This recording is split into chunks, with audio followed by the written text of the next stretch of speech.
My name is Ethan Cole, and I'm 34 years old, and I live in a quiet little town called Ashford Hollow, where everybody knows your business, whether you want them to or not. And most folks here are friendly enough, but the kind of friendly that smiles to your face and talks behind your back when you walk away. And that's the kind of place. This is a town with white picket fences, and churches on every corner and secrets buried deep like roots under the soil. And until about a year ago, I thought I had a good life. I worked as an electrician for a local company, fixing wiring in old houses and new builds alike. And I liked my job. It was honest work, and my hands were always busy, and my mind stayed clear. And I wasn't rich, but I made enough to live comfortably in my small 2-bedroom house with a garden out back that my mom used to tend when she was alive, and I kept it going just to feel close to her. And I had a dog named Rusty, a golden retriever who's been with me since college, and he was about the most loyal thing I ever knew. And then there was Sarah. Sarah was my wife for 5 years, and we met at a county fair when she was visiting from the city, and I was there with some buddies. And she was leaning over the fence watching the horse race, and her red hair caught the sunlight like fire. And I remember thinking, I've never seen anyone so beautiful in my whole life.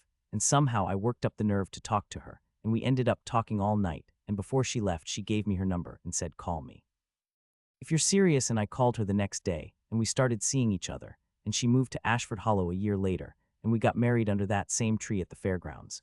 And for a while it was perfect. She smiled at me like I hung the moon, and we talked about everything, and I felt like I had finally found the person I was meant to spend my life with.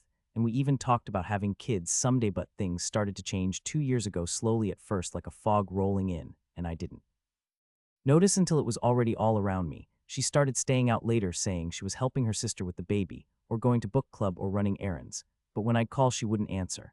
And when she finally did, she'd sound out of breath like she'd been doing something she shouldn't have. And she started getting mad at little things I didn't realize. I left the light on in the garage, or I forgot to take out the trash, and she'd snap at me like I'd committed a crime. And it wasn't like her. She used to be so patient and kind. And one night I came home from work late because a job ran long, and she wasn't there, and her car was gone.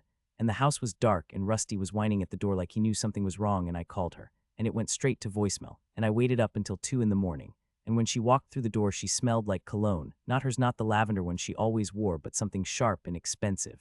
And when I asked where she'd been, she said she was at her cousin's house, watching a movie, and forgot her phone in the car, and didn't hear it ring. And I wanted to believe her, but something in her voice was off, like she was reciting a line she'd practiced. And then it got worse. She started dressing different. Like she used to wear jeans and boots and flannel shirts like me, but now she was wearing tight dresses and high heels even when she wasn't going anywhere. And her makeup got heavier, and she spent more time in the bathroom than she used to, and she'd take her phone with her everywhere, even to the bathroom, which she never used to do. And when I walked into a room, she'd jump and turn the screen off like she was hiding something. And I started to notice things like her phone battery would die at weird times, but I knew she charged it every night. And sometimes she'd get a text, and her whole face would light up in a way it never did when she got one from me. And she started taking weekend trips to the city, saying she needed to visit her mom. But when I called her mom to say hi, she said Sarah hadn't been there in months. And that's when I knew something was right. I didn't want to accuse her.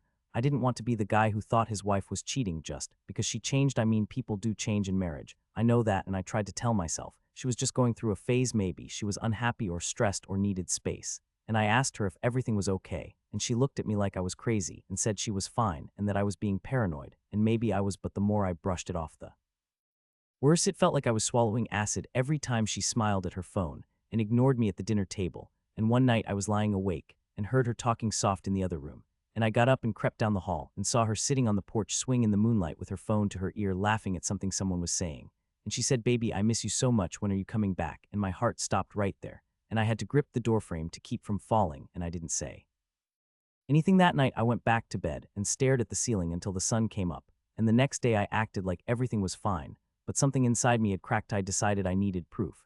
So I started paying attention to everything. I noticed when she thought I wasn't looking, she would sometimes touch her phone like it was something precious. And when she texted, she would cover the screen with her hand. And once when she dropped it, I saw the lock screen had been changed to a picture of a beach I didn't recognize. And the name that showed up when someone texted was Jake, not someone I'd ever heard her mention before. And I started to wonder who Jake was, and why he was texting her late at night, and why she never mentioned him. And then I found a receipt in her purse from a motel in Crestwood, a town 2 hours away. And the date was from a Saturday when she told me she was at her sister's, and I confronted her about it.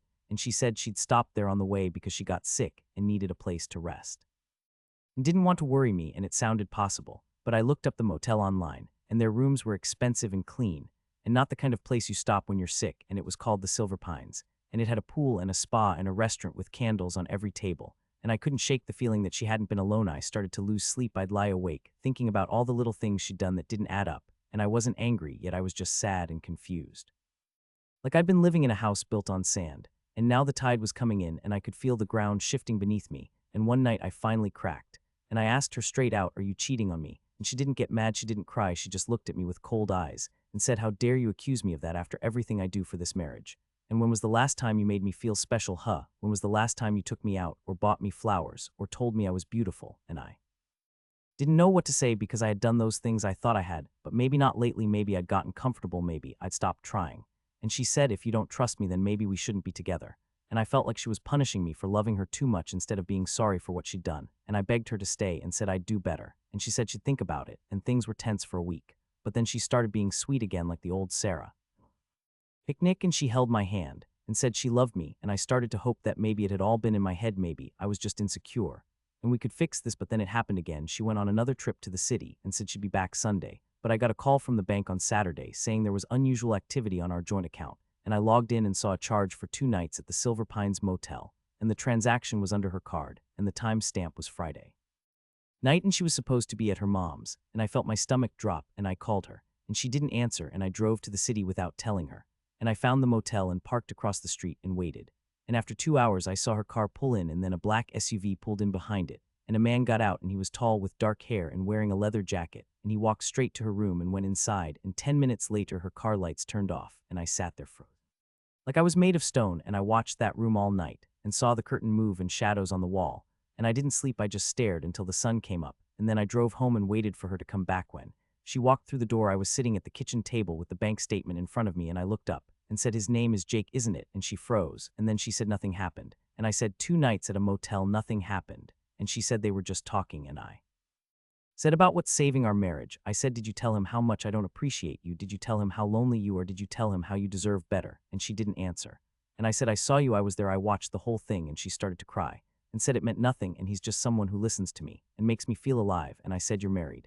And she said, "Well, you haven't made me feel loved in a long time." And I snapped and told her to get out, and she said, "Fine, I'm done." And she packed a bag and took the dog, and I didn't stop her, because in that moment I hated her so much I couldn't bear to look at her, and she left and took Rusty. And I was alone for 2 weeks. I drank too much and didn't go to work, and I just sat in the house staring at the walls and thinking about all the times I'd made her dinner and fixed the porch step and held her when she was sad, and I thought maybe I did take her for granted, but cheating was not the answer, and revenge started crawl into my mind like a weed I didn't plant but couldn't pull out. At first I thought about calling her parents or her friends and telling them what she did, but that felt cheap. And then I thought about showing up at Jake's house and beating him up, but I'm not a violent man, and that wouldn't bring back what we had. And then I thought about money. I remembered she had taken the joint account card, and there was still $3,000 in there, and I could let her spend it, and then close the account and leave. Broke, but that still didn't feel like enough, because she hadn't just broken my heart. She'd humiliated me. She'd made me feel like a fool in my own home.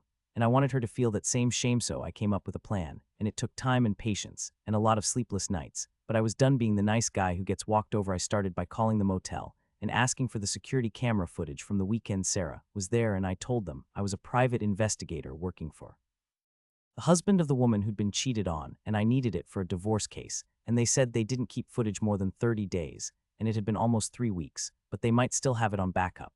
And they said if I sent a notarized letter from an attorney, they'd release it to me, and I didn't have an attorney, but I knew how to make documents look real, so I made one up on my computer with a fake law firm name and printed it on fancy paper and got it notarized at a gas station notary and sent it in, and 2 days later, I got a DVD in the mail with the footage, and I watched it from start to finish. And there it was, Sarah and Jake checking in together, laughing at the front desk, him putting his hand on the small of her back like they were a couple, and then them walking down the hall to room 124, and going inside and coming out later that night for dinner, and then again in the morning.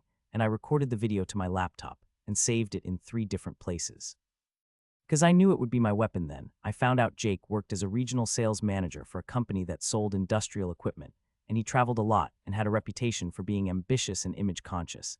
And he had a wife and 2 kids, and they lived in a fancy neighborhood in Westbridge. And I looked him up on social media and saw that his wife posted constantly about their perfect life, church on Sundays, homemade pies, and school plays and family hikes, and I could tell she had no idea. And I felt bad for her, but not bad enough to stop what I was planning, because she was part of the lie too. I made a fake Instagram account with a fake name and profile picture of a pretty woman at a beach, and I followed Jake's public account and started liking his photos and commenting things like, "Wow, you look so strong," or "Those eyes could melt ice." and after a few days he followed me back, and I sent him a direct message saying, "Hey, I've seen your posts, and you seem like such a good dad and husband. Just had to say hi," and he replied fast saying thanks, that means a lot and I'm flattered. And from there I started building a fake relationship with him online. I told him I was a single mom from another state and my husband had left me and I was lonely, and he started opening up to me saying his marriage was stale, and he didn't feel appreciated, and he wanted more excitement, and I played along and said I knew exactly how he felt, and we messaged every day sometimes for hours, and I made it seemed like I was falling for him, and I asked if he ever thought about leaving his wife. And he said it's not that simple, but sometimes I think about starting over. And I said, what if you didn't have to leave, just get a taste of something new? And he said that sounds dangerous. And I said only if someone finds out, and that's when I knew I had him. I told him I was planning a business trip to his city, and I could stay at a hotel, and we could meet for one night, no strings, just to feel alive again, and he hesitated for a day and then said he couldn't risk it, and I said I understand, but it's just a shame because I've never met someone who gets me like you do. And then I stopped responding, and 3 days later he messaged me begging me not to disappear, and said he'd made a reservation at the Silver Pines under a fake name, and would meet me there on a Friday night if I promised to keep it secret, and I said yes. And then I called the motel again, and this time I posed as a law enforcement officer, and said I was investigating a case of identity theft, and needed camera access for a specific date and room, and I gave them a fake badge number, and they said they'd cooperate.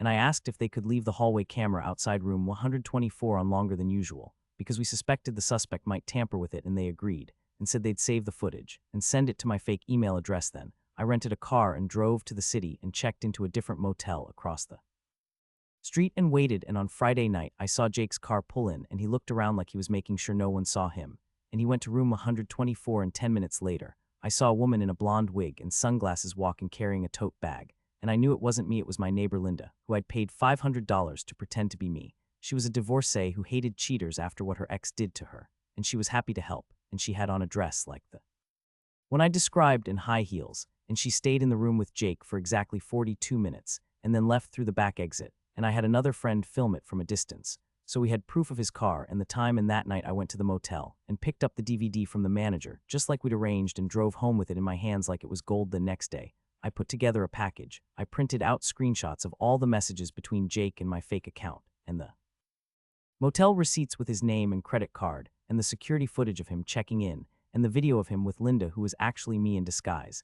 And I put it all in a plain envelope, and I wrote on the front, "This is for the person who deserves the truth," and I mailed it to Jake's wife, and I didn't sign it, I just sent it. And then I waited 3 days later. I saw on Facebook that Jake's wife had changed her status to single and posted a long message about betrayal and lies, and how she'd been blind to the signs, and how she was taking the kids. And starting over in 2 weeks after that, I saw a news article that Jake had been fired from his job for misconduct and was under investigation for fraud because someone had reported that he'd been billing fake expenses. And I wasn't surprised because I'd made anonymous calls to his company using voice-changing software and reported him with fake receipts based on his past patterns, and I knew they'd audit him and find something because men like them always leave a trail. And then one night I got a text from Sarah. She said, "We need to talk." And I said, "What about?" And she said, "I know what you did." And I said, "I don't know what you're talking about." And she said, "Don't play dumb. I saw the package you sent to Jake's wife." And she showed me the photos and the video. And she said she recognized Linda from the community center. And she said, "How could you humiliate me like that?" I said, "You humiliated me first." And she said, "I never meant for it to go this far." And I said, "You meant for it to go far enough to break my heart and ruin our marriage." And she started crying and said, "Jake left me too. He said he couldn't handle the fallout, and he took off, and I'm alone. And I have no money because you closed the accounts." And I said, "Good." And I meant it, but the revenge didn't make me happy like I thought it would. I still sat in the same quiet house, and Rusty wasn't here, and the garden was overgrown, and Sarah had filed for divorce, and I got the final papers last month. Signed them, and now I'm a single man in a town that whispers about me like I'm some kind of villain. But I don't care because I didn't do it to hurt them. I did it to show the truth. I did it so she couldn't play the victim. I did it so everyone would know she wasn't the innocent wife she pretended to be. And last week I went to the fair for the first time since she left. And as I was walking past the horse race, I saw a woman with red hair, and my chest tightened. But she wasn't her, and I kept walking. And I bought a lemonade and sat on that same porch swing where I heard her say, "I miss you, baby," and I looked up at the sky. And for the first time in a long time I felt peace. And then yesterday I got a letter from Linda. She said she ran into Sarah at the grocery store, and Sarah looked thin and tired, and she was buying cheap noodles and frozen dinners, and she saw her talking to a man and laughing and touching his arm. And then Linda said, "Wait for it, he was wearing the same leather jacket Jake used to wear." And she thinks Sarah's already moved on to someone new. And I laughed when I read that, not a happy laugh, but a dark one that came from deep inside. And I realized revenge doesn't end when you win, it ends when you stop caring. And I don't care anymore, I really don't, and maybe that's the real victory, not the fallout or the shame or the tears, but the silence in my chest where she used to live, and the quiet in my house that doesn't feel empty anymore, because I filled it with something better myself.